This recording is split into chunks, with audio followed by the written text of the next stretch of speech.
পার্থ, মানুষের চক্ষু হতে যতদিন না অহংকার, লোভ এবং হিংসার আবরণ সরছে, তারা আমাকে কিভাবে দর্শন করবে?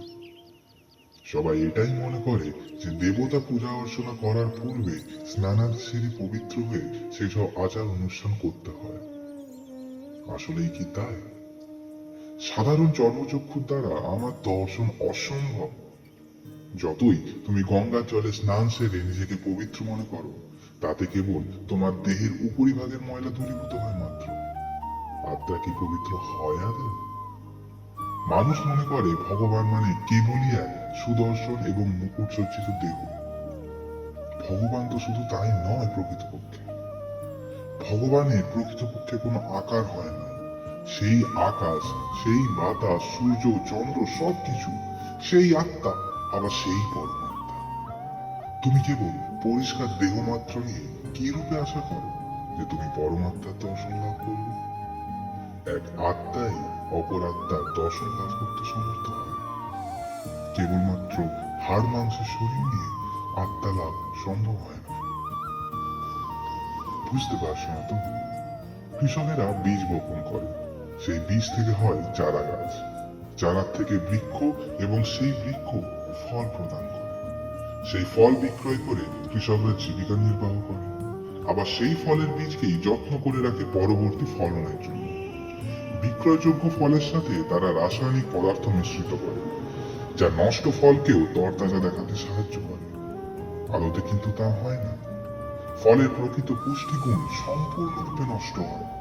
আবার সেই কৃষকেরাই কিছু বীজকে রাসায়নিক প্রয়োগ ছাড়া মাটিতে বপন করে, কারণ তারা জানেন বহিরাগত রাসায়নিকের প্রভাবে বীজের চারিত্রিক এবং রাসায়নিক গঠন পরিবর্তিত হয়, যার থেকে ফলন অসম্ভব।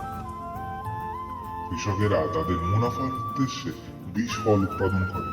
তুমি সেগুলো বাড়ি নিয়ে গিয়ে রন্ধন পূর্বে জল দিয়ে তার বহিরাবরণ পরিষ্কার তো করে নাও, কিন্তু ভেবে দেখো, তাতে কি সেই ফল প্রকৃত শুদ্ধ হয়? তুমি ফলগুলোকে কেটে সেই টুকরো উষ্ণ জলে ডুবিয়ে রাখলে কিছু অংশে বিষমুক্ত হয় সেগুলো। এখন নিজেকে ওই ফলের জায়গায় রাখো পার্থ। মানুষ জন্মের সময় নতুন দেহ, নতুন হৃদয় নিয়ে আসে। এই সমাজেও কৃষকরূপী কিছু সুবিধাবাদী নিজের স্বার্থ চরিতার্থে এক গোষ্ঠী মানুষের মনে ওই রাসায়নিক রূপী অপসংস্কৃতি, অপচিন্তার বিস্তার ঘটায়। তাতে আত্মা অধর্মের পথে অগ্রসর হয়। আর অধার্মিক আত্মা এবং পরমাত্মার মিলন অসম্ভব। তার দর্শন লাভ করতে হলে তোমাকে আগে তোমার আত্মার শুদ্ধি ঘটাতে হবে। সেই জন্য তোমাকে ভাঙতে হবে, তোমাকে পুড়তে হবে সমস্ত মোহ ত্যাগ করে। ধর্মের পথে এসো পার্থ, তুমিও দর্শন লাভ করতে পারবে।